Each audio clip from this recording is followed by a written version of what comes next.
Paul Germain à Bruxelles. Bonjour Paul. Alors cet accord a été annoncé dans la nuit, 2h30 du matin, et on peut dire que les chefs d'État ou de gouvernement européens jouaient gros.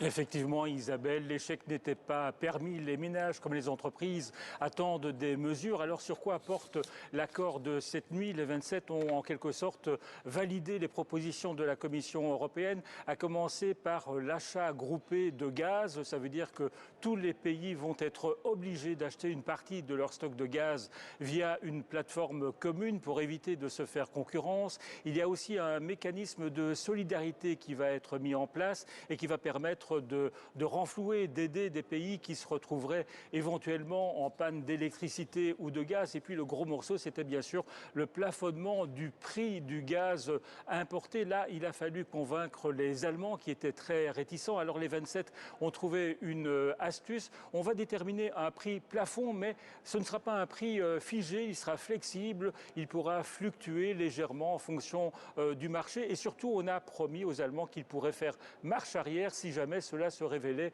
contraire à leurs intérêts. Alors je sais ce que vous allez me demander, Isabelle, quand est-ce que ma facture va baisser? Eh bien ça, pas tout de suite, parce que là c'est un accord sur une feuille de route qui doit être transformée, qui doit être traduite techniquement. Ce sera le boulot de la Commission européenne, mais déjà maintenant c'est un signal lancé au marché, comme l'a dit cette nuit Emmanuel Macron. Écoutez-le.